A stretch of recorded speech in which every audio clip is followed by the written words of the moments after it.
ये नमाज पढ़ी, अभी तक आपने नमाज नहीं पढ़ी है? जी बस अभी जा रही हूँ। हाँ ठीक है, जाइए नमाज पढ़िए। जी जी बस जा रही हूँ। अरे आप ये क्या कर रही हैं? तैमूम करने जा रही हूँ।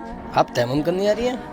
अरे मेरे बुखार भी हो रहा है, मेरी तबीयत भी ठीक नहीं हो रही है। अच्छा अच्छा जिनकी तबीयत ही ठीक हो और फिर ठंड हो तो फिर वो तैमूम कर सकते हैं। ठीक है, आपकी तबीयत ठीक नहीं है, तैमूम कर सकते हैं, मगर कुछ पता है आपको तैमूम की कुछ शराइत हैं, कुछ उसूल है, कब करना, कैसे करना, किस तरीके से करना है।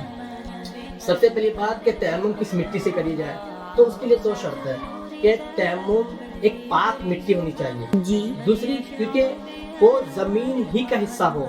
मिसाल के तौर पर उसकी एक शर्त लगाइए, पिघलती ना हो, नरम ना होती हो। नरम हो जाती तो उससे तैमूम बिल्कुल भी नहीं होगा।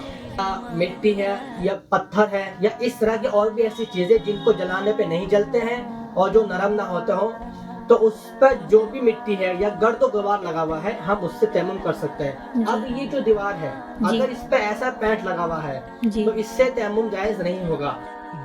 सबसे पहले तैमूम कब फर्ज होता है, फिर उसका तरीका और किन को करना है। अब तरीका क्या है? तरीका यह है कि मसा करो अपने चेहरे का, अपने दोनों हाथों का। वो तरीका यह है कि आप मिसाल के एक पाक मिट्टी रखे है, बर्तन है, आपने इसमें हाथ रखा जी। पहले ऊपर करेंगे खोल कर अच्छे से, जी। फिर नीचे करेंगे ताकि मिट्टी पहुंच जाए हाथों में। जी। फिर उसके बाद हाथों को झाड़ लेंगे। क्यों झाड़ लेंगे? मजीद कोई मिट्टी लगी ना रहे, ऐसे हाथ पे हाथ डालो मिट्टी बली, चेहरा खराब ना हो। अब आपने मिट्टी झाड़ ली, मिट्टी झाड़ने के बाद अब आप एक मरतबा, सिर्फ एक मरतबा पूरा चेहरे का मसा कर लेंगे अच्छे से। जी। ये हो गया।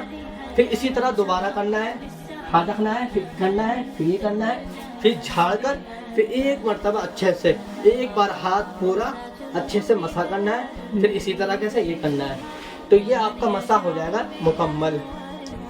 तो कुरान मजीद में अल्लाह ताला फरमा रहे सूरह माइदा के अंदर, फलम तजिदू माअन, और जब तुम पानी ना पाओ, फतयम्ममू सईदन तय्यबन, तो तुम तयम्मुम करो एक पाक मिट्टी के जरिए से। जी। अब कैसे करना है? करना इस तरह से है, फमसहू बिवुजूहिकुम व अयदीकुम मिन्ह, तो तुम मसा करो उस पाक मिट्टी के जरिए से अपने चेहरे का और अपने दोनों हाथों का। अब तीसरा यह है कि जी कौन कर सकता है, कौन नहीं कर सकता। मर्द भी और औरत दोनों कर सकते हैं और उन्हें तरीका मालूम होना चाहिए। अगर पानी मौजूद ना हो तब, और अगर पानी मौजूद है और 1-2 किलोमीटर दूर है या ट्रेन में है, जहाज में है, या कभी बीमार है, तो एक बीमार आदमी है, अगर उसको किसी माहिर डॉक्टर ने मना करा है कि भाई आप पानी इस्तेमाल ना करें, तो उसके लिए तैमूम करना जायज़ है। मगर एक आदमी बिल्कुल सही है, ठंड की वजह से वो तैमूम कर रहा है, तो तैमूम नहीं होगा। तो उसको चाहिए कि वो गर्म पानी करे और उससे वुज़ू करे, तब वुज़ू भी होगा, नमाज भी होगी।